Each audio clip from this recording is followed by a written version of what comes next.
జై శ్రీరామ్, శ్రీమాత్రే నమః, శ్రీ గురుభ్యో నమః.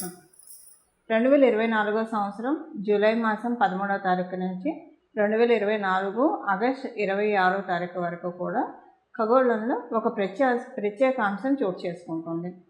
ఈ ప్రత్యేకాంశము ద్వాదశ రాశుల వాళ్ళకి కూడా కొన్ని అనుకూలతని తెచ్చిపెడుతుంది. అయితే ఈ అనుకూలతని తెచ్చిపెట్టడంలో తెలుసుకొని కొన్ని పరిహార ప్రక్రియలు చేయడం ద్వారా ఈ యోగాన్ని ఒడిసి పట్టుకోవచ్చు.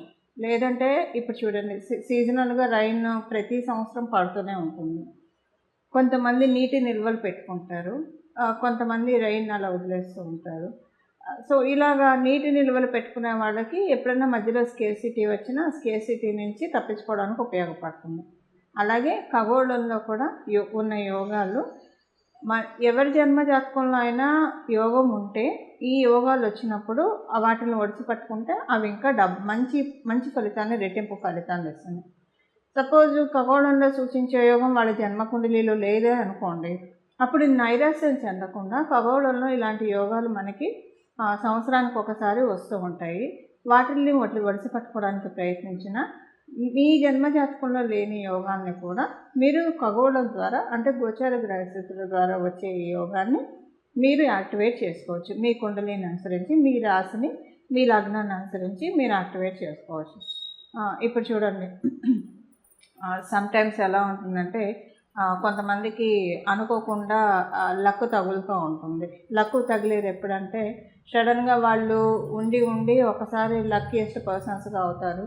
లేదా అనుకోకుండా వాళ్ళ జీవితంలోనే వాళ్ళకి ఏదైనా లక్కు తోడవుతూ ఉంటుంది. ఈ లక్కు తోడయ్యేది ఎప్పుడంటే మనకి ఖగోళంలో ఉన్న యోగాలు మనల్ని బ్లెస్ చేసినప్పుడు, వాళ్ళు తెలిసి తెలియకపోయినా అది గట్టిగా చాలా స్ట్రాంగ్గా ఉందనుకోండి. చాలా స్ట్రాంగ్గా ఎప్పుడు ఉంటుంది, జన్మజాతకంలో ఖగోళంలో యోగాలు ఏర్పడిన సమయంలో కనుక జన్మజాతకంలో ఆ జాతకుడికి కావచ్చు లేదా ఆ జాతకురాలికి కావచ్చు అర్గళాసు లేకుండా, అంటే ఇంటర్వెన్షన్స్ కుండలిలో ఏమీ లేకుండా ఉండి, అలాగే ఈ అర్గళాస్ అనే కాదు మంచి దశ, అంతర్దశ, విదశ, సూక్ష్మ దశల్లో ఉండి అన్ని రకాలుగా, అంటే మన సుదర్శన చక్ర పద్ధతిలో చూసుకున్నా ఏ రకంగా చూసుకున్నా జన్మజాతకం చాలా క్లీన్గా ఆ టైంలో ఉండి ఆ టైంలోనే ఖగోళంలో యోగాలు ఏర్పడితే అప్పుడు ఏమవుతుందంటే వీళ్ళ ప్రయత్నంగా వీళ్ళు చేయకపోయినా కూడా ఆ యోగాలన్నీ వీళ్ళకి వర్తిస్తాయి. అయితే ఆ యోగాలన్నీ వీళ్ళకి వర్తిస్తాయి కాబట్టి సడన్గా వాళ్ళకి లైఫ్ టర్న్ అవ్వడం జరుగుతుంది. లైఫ్ టర్న్ అవ్వడం కావచ్చు, అనుకోకుండా వాళ్ళ వృత్తి వ్యాపారాల్లో కలిసి రావడం కావచ్చు, ఇలాంటి వాటి వల్లే జరుగుతాయి. అయితే ఇప్పుడు అలా ఉన్న వాళ్ళకి ఎలాగైనా వాళ్ళు ఏం చేసుకోకపోయినా అవి జరుగుతూ ఉంటాయి. అందరికీ అలా ఉండాలని ఉండదు కదా. అందరికీ అలా చేసుకోవాలంటే వాటి కోసం ప్రత్యేకమైన పరిహారాలు చేసుకోవాలి. చేసుకుంటే కనుక ఖగోళంలో వచ్చేది పూర్తిగా మన జన్మజాతకంలో లేకపోతే కనుక పూర్తిగా కాకపోయినా కొంతవరకు ఒడిసిపెట్టుకోవడానికి డెఫినెట్గా ఛాన్సెస్ ఉంటుంది. అంటే 100% యోగాన్ని మనం మెజర్ చేస్తే కనుక ఆ 100% యోగంలో అట్లీస్ట్ ఒక 60% యోగాన్ని డ్రా చేసుకోవడానికి అవకాశం కలిగిస్తూ ఉంటుంది. ఇప్పుడు మనకి సపోజ్ అంటే ఎవరైనా చాలామంది అన్నిటి కోసం ప్రయత్నిస్తూ ఉంటారు, కష్టపడుతూ ఉంటారు లైఫ్లో. కానీ కొంతమంది కష్టపడకుండా లక్కుని ఎంజాయ్ చేస్తూ ఉంటారు. కొంతమంది కష్టపడి లక్కుని ఎంజాయ్ చేస్తారు. కొంతమంది ఎంత కష్టపడ్డా కూడా వాళ్ళకి లక్కు ఫేవర్ చేయదు. ఇలా లక్కు ఫేవర్ చేయాలంటే ఇలాంటి యోగాల్ని మనం ఒడిసి పట్టుకోవాలి. అసలు ఏంటి ఆ యోగము, ద్వాదశ రాశుల వాళ్ళకి ఎలాంటి ఇంపాక్ట్ ఉంటుంది, అసలు ఈ యోగము ఉంటే ఎలా ఉంటుంది, ఇది నేను మొత్తం కూడా మీకు చక్కగా వివరిస్తాను. ఆ యోగం పేరు గురుమంగళ యోగం. ఈ గురుమంగళ యోగం మనకి ఇప్పుడు నేను చెప్పిన తేదీల్లో, అంటే 2024 నుంచి 2024 జూలై మాసం 13వ తారీఖు నుంచి 2024 ఆగస్టు 26వ తారీఖు వరకు కూడా ఈ యోగం ఖగోళంలో చోటు చేసుకోబోతుంది. ఈ ఖగోళంలో చోటు చేసుకునే యోగం కాబట్టి వీటిని మీ జన్మజాతకంలో ఉన్నా లేకపోయినా యాక్టివేట్ చేసుకోవచ్చు. అంటే ఇది అందరికీ అప్లికేబిలిటీ ఉంటుంది. ఇప్పుడు చూడండి, కొన్నిసార్లు గవర్నమెంట్ కొన్ని పథకాలు ఇస్తుంది. సో ఆ స్ట్రీమ్లోకి వచ్చిన వాళ్ళందరూ కూడా దానికి ఎలిజిబుల్ అవుతారు. అది వాళ్ళకి బఫర్ అమౌంట్ కదా. అలాగా అప్పుడప్పుడు ఖగోళంలో ఇలాంటి యోగాలు వస్తే వాటిని మనం ఒడిసి పట్టుకోవాలి. ఈ గురుమంగళ యోగం ఏంటి అంటే, ఎప్పుడైనా సరే మనకి మంగళ్ళు మన జీవితంలో ఏదైనా ఇనిషియేషన్ తీసుకోవడానికి, అంటే ఆదిలోనే హంసపాదు కాకుండా ఉండడానికి ఏదైనా ఒక మంచి నిర్ణయం తీసుకున్నప్పుడు మన జీవితాన్ని ఉద్ధరించే నిర్ణయం తీసుకున్నప్పుడు మన లైఫ్ బాగా స్పీడ్గా వెళ్ళడానికి, స్పీడ్గా అంటే వృత్తిపరంగా ర్యాపిడ్ గ్రోత్ రావడానికి ఇలాంటివి రావాలంటే కొన్ని మనలో కరేజ్ ఉండాలి, మనలో డ్రైవ్ ఉండాలి. ఇలాంటివన్నీ ఉంటే కనుక చక్కగా విల్ పవర్ తోటి మనం పనులన్నీ చేసుకొని వెళ్ళగలుగుతాం. ఎలాంటి ఆటంకాలు వచ్చినా కూడా వాటిని అధిగమించుకుంటూ వెళ్తారు. అలా ఉండాలంటే ఎవరికైనా సరే జన్మజాతకంలో మంగళ చాలా సపోర్టివ్గా ఉంటే వాళ్ళు అన్ని ఆటంకాలని అధిగమించుకుంటూ ఉన్నత శిఖరాన్ని అధిరోహించుకుంటూ వాటికి చేరువైపోతూ ఉంటారు. ఇప్పుడు అందులో మంగళకి గురుదేవుడు కనుక తోడైతే కనుక చాలా బాగా ఉంటుంది. దీనికి బెటర్ ఎగ్జాంపుల్ చెప్పాలంటే ఆంజనేయ స్వామి వారిని చెప్పాలి. మంగళ ఎప్పుడైనా సరే గురు భగవానుడు కంట్రోల్లో ఉంటే చాలా మంచిది. లేకపోతే కనుక మంగళ బాగా ఉన్నా, ఒక్కొక్కసారి విపరీతంగా ఉన్నా కూడా అగ్రెసివ్ డెసిషన్స్ వల్ల కూడా జాతకురాలు కావచ్చు, జాతకుడు కావచ్చు ఇబ్బందులు పాలవుతారు. అంటే ఆలోచన ఉండదు, చేసుకుని వెళ్ళిపోతూనే ఉంటారు. సో ఒక్కొక్కసారి అవి రివర్ట్ అయ్యి ఇబ్బందులు కూడా పడుతూ ఉంటారు.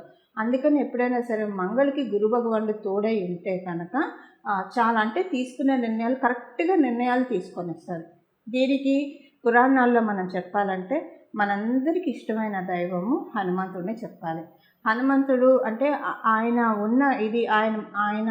ఆయనకున్న శక్తికి గురుబలం తోడై ఉండడం వల్ల గురుమంగళ యోగం ఆయనకు చక్కగా ఆప్ట్ అని చెప్పచ్చు. అంటే దేవీ దేవతలకి అంటే మనం ఒక మీకు అర్థం అవ్వడం కోసం నేను హనుమంతుడిని చెప్తున్నాను.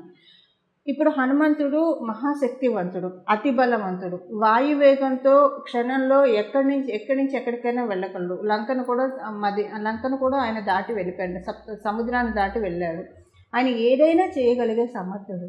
కానీ ఆ సమర్థతకి ఆయనకి గురుబలం కూడా ఉండడం వల్ల ఎక్కడ ఎలా మెసలాలి, ఎవరితోటి ఎలా మాట్లాడాలి, ఎవరితోటి సంధి ఎలా కుదర్చాలి, రాజీ ఎలా కుదర్చాలి, ఏ సమయంలో మాట్లాడాల్సి వచ్చినప్పుడు ఎలా మాట్లాడాలి, ఇవన్నీ కూడా మనం పరాశర సంహితలో ఉన్న హనుమద్ వైభవం చూస్తే కనుక చాలా సుస్పష్టంగా మనకు తెలుస్తాయి. అసలు ఒక మనిషి ఎలా బతకాలో మనం హనుమంతుడిని చూసి చాలా చక్కగా నేర్చుకోవచ్చు. అంటే మనకు ఒక ఇండెక్స్, మన లైఫ్కి ఒక ఇండెక్స్ ఏదైనా ఉందంటే అది ఖచ్చితంగా హనుమంతుడు అని చెప్పడంలో ఏమాత్రం సందేహం లేదు.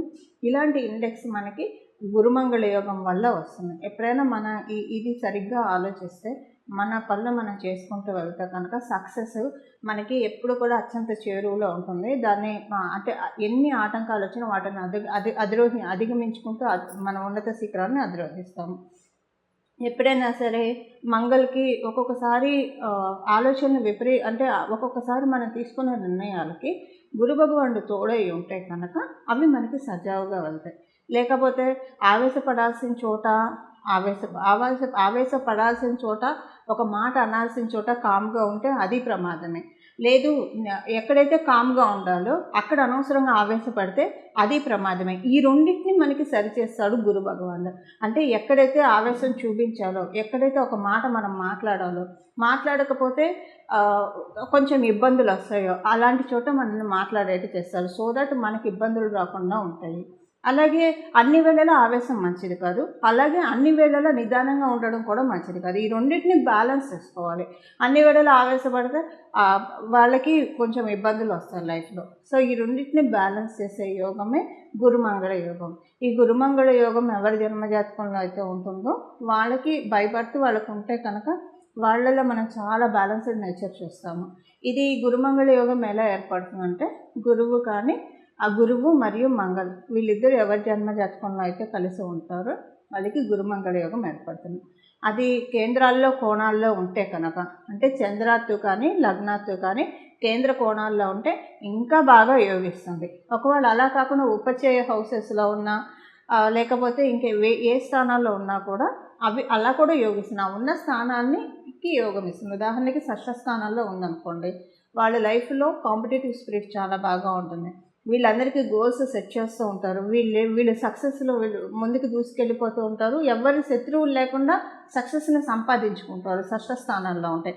షష్ఠ స్థానం మీద వాళ్ళ దృష్టి పడుతూ కూడా ఉన్నా కూడా అప్పుడు కూడా సక్సెస్ఫుల్ పీపుల్, ఈ అజాత శత్రువులుగా సక్సెస్ఫుల్ పీపుల్ ఉండేవాళ్ళు చాలామంది ఉంటారు. ఇప్పుడు మనం రతన్ టాటా గారిని తీసుకుంటే ఇలా చాలామంది మనకి లైఫ్ స్టోరీస్ మనకి తెలుసు కదా. కొంతమంది లైఫ్ స్టోరీస్ ఎలా ఉంటాయంటే వాళ్ళ సక్సెస్ని చూసి ప్రతి ఒక్కళ్ళు ఆశ్చర్యపోతారు, అడ్మైర్ చేసుకోవాలనుకుంటారు. అలా అడ్మైర్ చేసుకునే విధంగా సక్సెస్ని గురుమంగళ యోగం ప్రతి ఒక్కరికి కలిగిస్తుంది. ఉపచయ హౌసెస్లో ఉంటే అది చేసే అందులో ప్రత్యేకించి 6th హౌస్లో ఉంటే ఇలా చేస్తాను.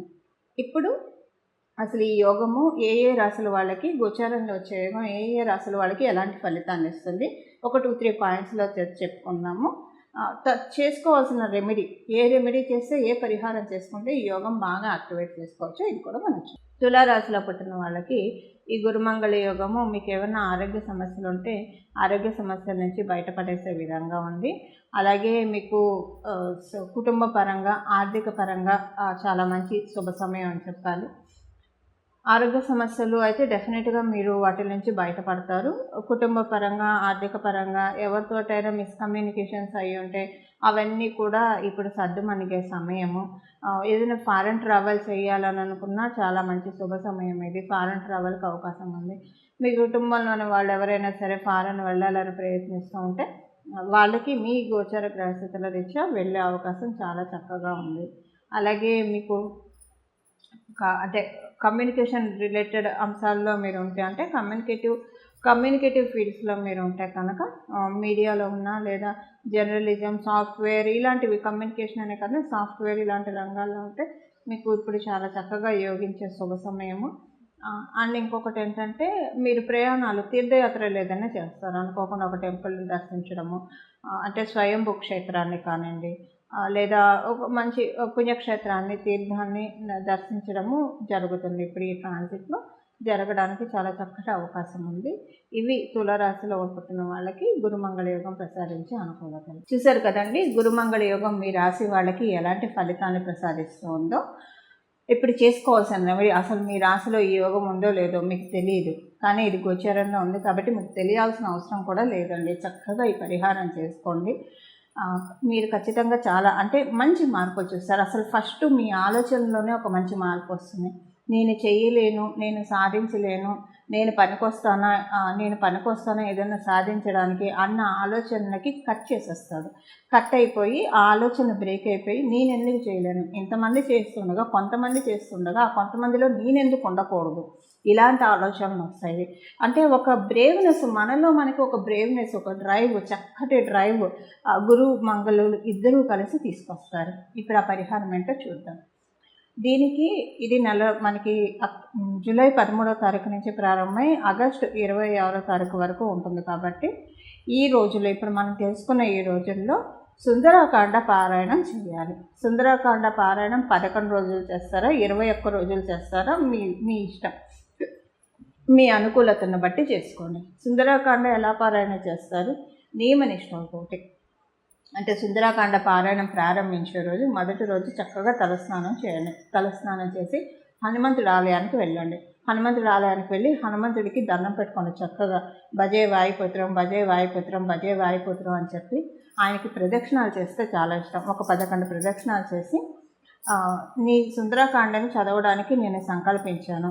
సుందరకాండ చదవడంలో నాకు ఎలాంటి ఇబ్బందులు రాకుండా, ఆటంకాలు రాకుండా నన్ను కాపాడు నాయన అని చెప్పి దండం పెట్టుకొని గణపతికి మొదటగా ప్రార్థించుకొని సుందరకాండ ప్రారంభించండి. కొంతమంది ఏకాసనంలో కూర్చొని చేయగలిగితే, అంటే ఒకటే రోజు మొత్తం కదలకుండా కూర్చొని సుందరకాండ కంప్లీట్ చేయగలిగినా చేయొచ్చు. లేదా సప్తాహం చేస్తారా, 11 రోజులు చేస్తారా, లేదా 21 రోజులు చేస్తారా, మీ ఇష్టం. ఏకవింశతి చేస్తారా, అది మీ ఇష్టం. అలా ఏదైనా మీ కన్వీనియంట్ని బట్టి చేయడానికి చేయండి. ప్రతిరోజు మీరు సాత్విక ఆహారాన్ని తీసుకోవాలంటే ఉల్లిపాయలు, వెల్లుల్లి, మసాలాలు, స్పైసెస్ ఇలాంటివి ఏం తినకుండా చాలా సాత్వికమైన ఆహారము ఈ సుందరకాండ పారాయణ చేసేప్పుడు తీసుకోవాలి. లేడీస్ అయితే పీరియడ్ ప్రాబ్లమ్స్ ఉంటుంది కాబట్టి మీ పీరియడ్స్ చూసుకొని మీరు ప్రారంభించండి. 4 రోజులు అయితే చేయకూడదు. ఒకవేళ మీరు చేస్తూ ఉంటే మధ్యలో పీరియడ్స్ వస్తే 4 రోజులు బ్రేక్ ఇచ్చి 5వ రోజు తలస్నానం చేసి మళ్ళీ కంటిన్యూ చేయొచ్చు. ఇది ప్రతిరోజు మీ నోటి వెంట రాముని కీర్తిస్తూ ఉండండి, రాముని స్తుతిస్తూ ఉండండి. ఇలా చేసి లాస్ట్ రోజు స్వామివారికి సింధూర పూజ, కుదిరితే వడమాల లేదా అప్పాల మాల వేయించండి. మీకు మీ స్తోమతను అనుసరించి వేయించండి. వేయిస్తే చాలా మంచి ఫలితాలు వస్తాయి. ఎప్పుడైనా సరే హనుమంతుడికి మీరు మామూలుగా కూడా ఇది చేసుకోవచ్చండి. హనుమంతుడికి సాయంత్రం పూట కనుక ఆకుపూజ చేయించిన, సాయంత్రం పూట వడమాల వేయించిన, అప్పాల మాల వేయించిన వెంటనే మన కోరిక తీరిపోతుంది. అంటే ధర్మబద్ధమైన ఏ కోరికైనా సరే వెంటనే తీరిపోతుంది. ఇది నా జీవితంలో నాకు చాలాసార్లు జరిగిన ఎక్స్పీరియన్సే మీకు షేర్ చేస్తున్నాను. కొంతమందికి చెప్పి వాళ్ళకి కూడా జరగడం జరిగింది. కాబట్టి ధర్మబద్ధమైన ఏ కోరికైనా సరే సాయంత్రం పూట మీరు కనుక హనుమంతుడికి వడమాల కానీ ఆకుపూజ కానీ ఏదైనా చేస్తే చాలా మంచిది. వెంటనే ఆ కోరిక తీరిపోతుంది. అంటే ఆ కోరిక ఇంటెన్సిటీని బట్టి వితిన్ నో టైం ఆ కోరిక తీరుతుంది. ఇలాగా సుందరాకాండ పారాయణం చేసుకొని హనుమంతుడి కృపకు పాత్రలు అవ్వండి. అలా హనుమంతుడి కృపకు పాత్రలు అవ్వడం ద్వారా మీ జీవితంలో చాలా చక్కటి మార్పుల్ని ఇన్వైట్ చేయండి. ఇలా మీరు అందరూ చేయాలని చెప్పి, మీ అందరి జీవితంలో సన్మంగళాలు జరగాలని చెప్పి, నేను కూడా మీ అందరి తరఫున మనందరి జీవితంలో సన్మంగళాలు జరగాలని చెప్పి మనందరి తరఫున హనుమంతుడికి శిరస నమస్కరిస్తూ మంగళం. నమో భగవతే వాసుదేవాయ.